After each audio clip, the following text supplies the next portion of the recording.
ये मुझे आपको दांत देखा केमती दांत हलदिया पड़ी आ सहित पोक खाई।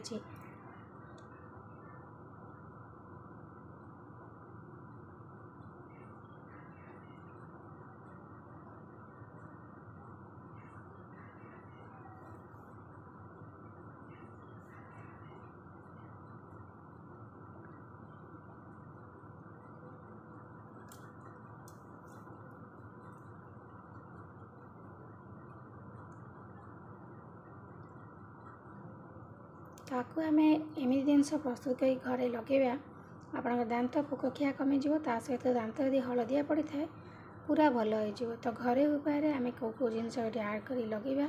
तो चलतु आपन को देखे नेबी।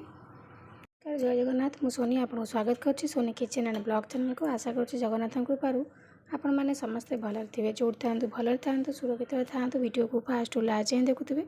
यदि पसंद आसला गोटे लाइक करेंगे, फ्रेंड सहित सेयार करेंगे और चैनल यदि नुआ अच्छा चैनल गोटे सब्सक्राइब करने। तो डे ना चैनल स्टार्ट करवा। आज टिप्स अच्छे आपण दांत को केमती आप घरे उपाय पूरा व्हाइटनिंग मैंने धला करें। तो देखो से आलू आलू को भल भाव धोई नि धोई सारापर ग्रेटर साहाय्य आलू को भल से कोरी नियंतु।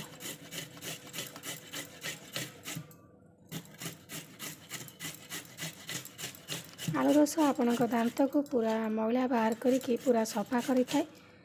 हलदियापण पूरा दूर हो आलू रस।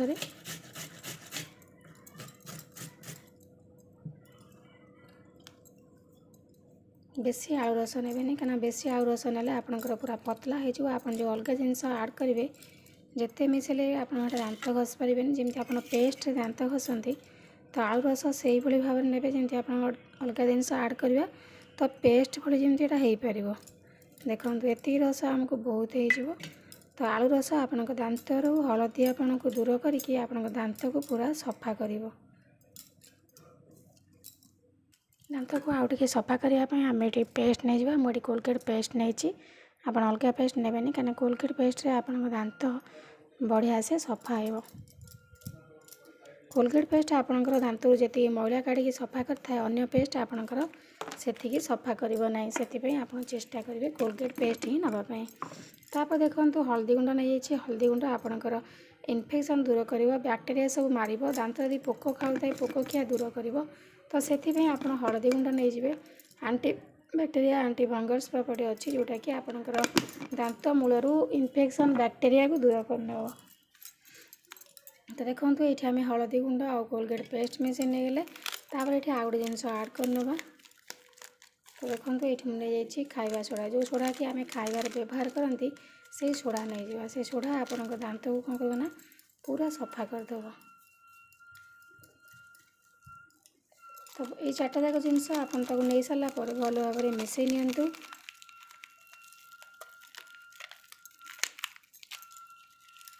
देखो ये मिसई ना आप देखिए केते मोटा और केते पतला है। बेसी पतला जमा करेंगे कहीं बेसी पतला है आप दांत घसी पारे। पेस्ट टाइप करेंगे बहलिया। देखो ये भाव में बन ने ये भाव में बन सारापर आपण दांत को भल भाव में सफा करनी। देखिए आपण दांत पूरा चिकचिक हो बिल्कुल भी आपणकर दांत पोक खाइबनी। सहित आपणकर दांत हलदिया रही। जो मैंने गुटखा पान खाऊँ से दांत बहुत हलदिया पड़ जाए कलालिया कलालिया पड़ जाए अतिरिक्त खाइले छाड़ी न था। तो ये भाव में आप कंटिन्यू घसतु देखिए आपणकर दांत पोकखिया दूर हम। ता सहित जंतु जो हलदिया पड़ जाऊँगी पाटी दुर्गंध गंध हो स्मेल हो तो सब प्रकार प्रोब्लेम दूर हो। सबुदिन आप रात किसी ना शोला टाइम खाई सारिकी ब्रश कर शुंतु।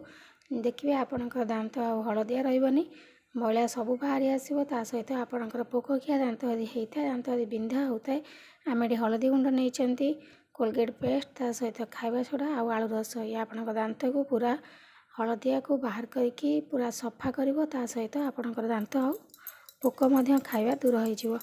तो ये भाव में दांत को भल भाव में सफा करूँ। दिन बेला खाई सारापर आप एमती ब्रश करें। छोटू बड़ आपको समस्ते व्यवहार करेंगे कौन सी खराब साइड इफेक्ट ना। तो आशा कर आज वीडियो आपको पसंद आसो। पसंद आए तो लाइक करेंगे, फ्रेंड सहित सेयार करेंगे और चैनल यदि नुआ अच्छा चैनल गोटे सब्सक्राइब करने। तो आज मुझे विदाय नौ पुणी देखा आप सहित नेक्स्ट वीडियो रे। ସେ ପର୍ଯ୍ୟନ୍ତ ରହୁଛି। ନମସ୍କାର, ଜୟ ଜଗନ୍ନାଥ।